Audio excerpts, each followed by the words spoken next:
Assalamu alaikum, lovely students. Now I have come up with an important topic. This topic is about relative pronoun. Many students have confusion about this topic. You don't understand this topic clearly. Relative pronoun. I will discuss this topic in detail in my video. Now let's start. আমরা দেখব এই যে relative pronoun হু অর্থ refers to persons. হুটা কখন ব্যবহৃত হয়? হুটা ব্যবহৃত ব্যক্তিকে বোঝায়। হুইজ বা দ্যাট বোঝায় refers to things or animals, বস্তু অথবা পানি বোঝায়, লোয়ার অ্যানিমেলস, ইতর পানি হতে পারে। হুম কাকে, এটা ইউজড অ্যাজ এন অবজেক্ট হিসেবে ব্যবহৃত, সাবজেক্টের অবজেক্ট হিসেবে ব্যবহৃত হয়। এখন এটা দেখাবো। আমি প্রথমে এটা লিখিয়ে দেখো। আমি প্রথমে একটা সিম্পল সেন্টেন্স থেকে কমপ্লেক্স করব। আর ফর ইউর কাইন্ড ইনফরমেশন তোমাদের বলে রাখছি রিলেটিভ প্রনাউনগুলো ব্যবহৃত কমপ্লেক্স সেন্টেন্স করার সময়, সিম্পল থেকে কমপ্লেক্সে যে সময় কনভার্ট করব, ট্রান্সফর্ম করব, তখন ব্যবহৃত হয়। এক্সাম্পল দিচ্ছি আমি। অ্যান ইন্ডাস্ট্রিয়াস বয়, পরিশ্রমী ছেলে, is sure to succeed in life, জীবনে সফল হবে, succeed in life। দেখো এটা সিম্পল সেন্টেন্স, কারণ এটা একটা subject finite verb present form আছে। এখন যদি এটা কমপ্লেক্স করি, মানে রিলেটিভ প্রনাউন ব্যবহার করে কমপ্লেক্স করি, by using relative pronoun I will make it complex. তখন কি হবে দেখো, প্রথম আমি নাউনটা নিয়ে আসবো। এ বয়, তুমি একটু খেয়াল করবা যে অর্থ উচ্চারিত হবে। এ বয় হু প্রেজেন্ট ফর্ম, তখন এটাকে বলে রিলেটিভ প্রনাউন। পূর্বে যেটা নাউনটা বসে সেটাকে বলে অ্যান্টিসিডেন্ট, নাউন বা প্রনাউন। তো ওই অ্যান্টিসিডেন্ট অনুসারে আমি অক্সিলারি ভার্বটা বসাবো, কারণ এটা এই যে প্রেজেন্ট ফর্মে আছে ফাইনাইট ভার্বটা, তখন আমি কি হবে অক্সিলারি ভার্বটা বসবো, ইজ বসাবো। এ বয় হু ইজ ইন্ডাস্ট্রিয়াস, যে ছেলে পরিশ্রমী। দেখো যে অর্থ হইছে, এখানে যে অর্থ হলো is sure to succeed in life, হয়ে গেল succeed in life। এখন আমি যেটা করাবো, এখন দেখাবো কিভাবে যে অর্থ হয়। দেখো যে অর্থ, দেখো corrupted people আর এটা সিম্পল সেন্টেন্স লিখতেছি, আর hated by all. Corrupted people, দুর্নীতিবাজ লোক সকলের দ্বারা ঘৃণিত। এইটা যদি করি করাপ্টেড, দেখো এখন এর সিমিলারলি আমি নামটা নিয়ে আসবো আগে। আবার রিলেটিভ প্রনাউন ব্যক্তি, এটা তো ব্যক্তি, এখানে হু ব্যবহৃত হবে। পিপল এটা কিন্তু অ্যান্টিসিডেন্ট, এরপরে হবে হু। এখানে কি অর্থ হবে, যেহেতু এটা প্লুরাল নাম্বার যারা, এখানে যারা হবে, যারা পিপল হু আর পরে অ্যাডজেক্টিভ হবে, হু আর করাপ্টেড, যারা দুর্নীতিবাজ। দেখছো যারা অর্থ হইলো, এখানে প্লুরাল নাম হলো যারা অর্থ হলো, যারা দুর্নীতিবাজ আর হেটেড বাই অল, সকলের দ্বারা ঘৃণিত। Can you understand?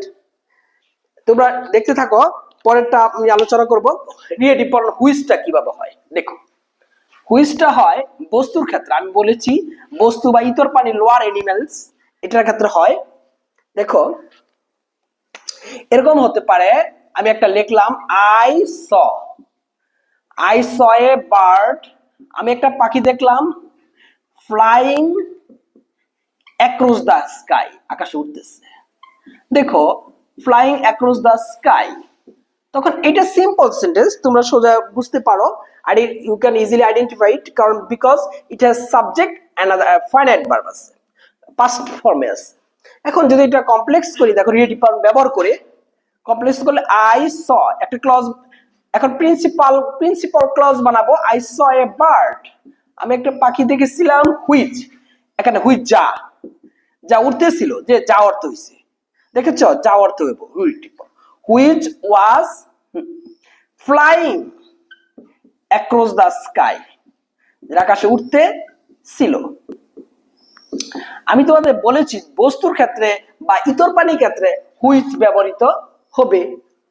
এখন যদি আমি আসি হুমের ব্যবহার নিয়ে, দেখো হুমটা হলো তোমার একটু বাংলা বললে ক্লিয়ার হয়ে যাবে।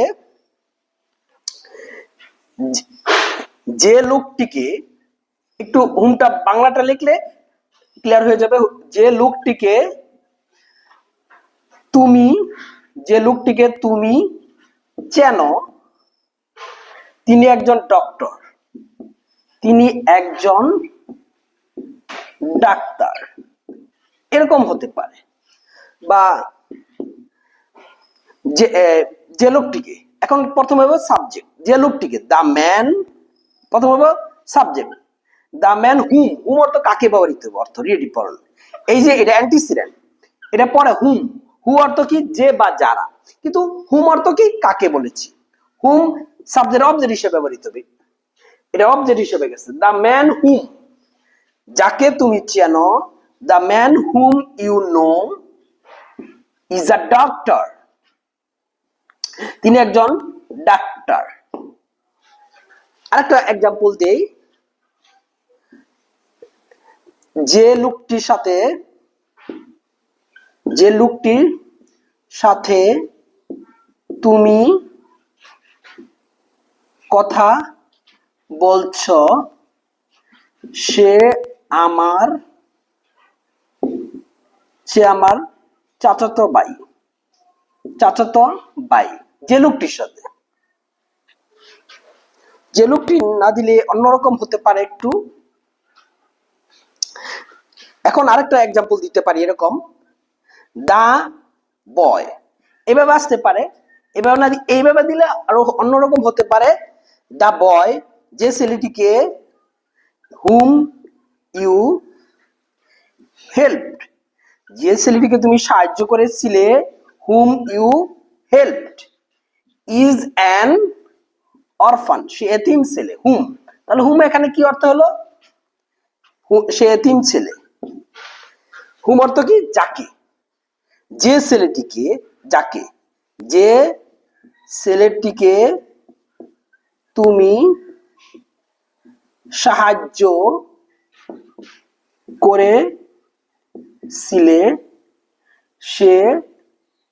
সে এতিম।